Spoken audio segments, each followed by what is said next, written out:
আজ বসলাম মিঠুনের জন্মদিনের বাসনগুলো রং করতে।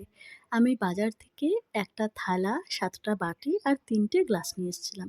আমার আরও ৩টে বাটি লাগতো, তো আমি ভেবেছিলাম বাটির পরিবর্তে আমি যে ছোট, ছোট প্লেটগুলো আছে সেইগুলোই অন্য কোনো দোকান থেকে খুঁজে, খুঁজে কিনে নিয়ে আসবো। তো সেগুলো না পাওয়াতে অগত্যা আমাকে আরও ৩টে বাটি নিয়ে আসতে হয়েছিল পরে। তার মানে আমি মোট ১০টা বাটি রং করেছি। এখানে আপনারা ৭টা বাটিই দেখতে পাবেন। পরের ৩টে আমি অ্যাড করেছি যেগুলোর আর ভিডিও করা হয়নি। তো আমি প্রত্যেকদিন একটু, একটু করে এই কাজটা করেছি। কারণ একদিনে আমার পক্ষে করা কখনোই সম্ভব ছিল না। মাটির বাসনগুলো আনার পর আমি সেই দিনই সারারাত জলে ভিজিয়ে রেখেছিলাম, যাতে এর গায়ে যে অতিরিক্ত বালিটা আছে সেটা ঝরে যায়। এরপরে খুব ভালো করে আমি পরিষ্কার করে নিয়েছি। অতিরিক্ত জলটা শুকিয়ে যাওয়ার পরে আমি সিরিচ কাগজ দিয়ে প্রত্যেকটা ধার মসৃণ করে নিয়েছি, যাতে নিজের সুবিধা হয় এবং দেখতেও ভালো লাগে। ওকে এইভাবে সাজিয়ে গুছিয়ে খেতে দেবো, এ আমার বহু বছরের পরিকল্পনা, যা এই বছর পূরণ হয়েছে। আমি অনেকবার চেষ্টা করেছি এবং অনেকবার ভেবেছি, যারা এই কাজে পারদর্শী আমি তাদের হাতেই এই জিনিসগুলো ছেড়ে দেবো। তো তারপরে ভাবলাম যে না, তারা হয়তো অনেকটা ভালোবাসার সাথেই এই কাজগুলো করবে, কিন্তু আমার মতন ভালোবাসা, আমার যে ফিলিংসটা সেটা হয়তো আমার হাতের ছোঁয়াতেই থাকবে।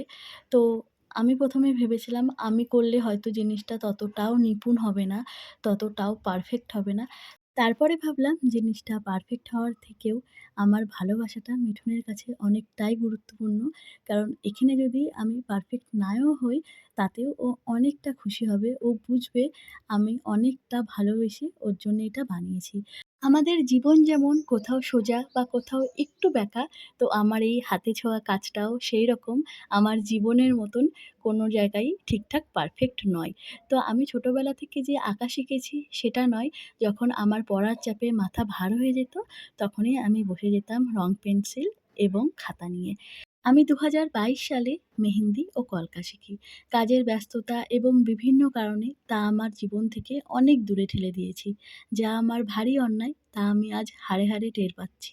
প্রত্যেকটা বাসনের ফার্স্ট কোটটা আমি অ্যাক্রিলিকের লাল কালার দিয়ে দিই। কয়েক ঘন্টা শুকানোর পরে আমি সেকেন্ড কোটটা দিয়েছিলাম এবং লেমন ইয়েলো কালার দিয়ে আমি প্রত্যেকটা মোটিভ করেছি। এখানে যে থালাটার সার্কেলগুলো আমি পেন্সিল কম্পাস এবং পেন্সিল দিয়ে রাফ একটা লাইন এঁকে নিয়েছিলাম।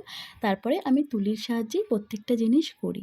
শেষ পর্যন্ত থালাটা অনেকটা এইরকম দেখায় এবং প্রতিটা বাটি এবং গ্লাসের যে ডিজাইনগুলো আমি অনেকটা ছোট, ছোট মোটিভ দিয়ে করার চেষ্টা করেছি, নিজের সুবিধার্থে এবং সময়টাও যাতে অনেকটা কম লাগে। আমার এই হাতে করা কাজটা আপনাদের কেমন লাগলো অবশ্যই কমেন্ট করে জানাবেন।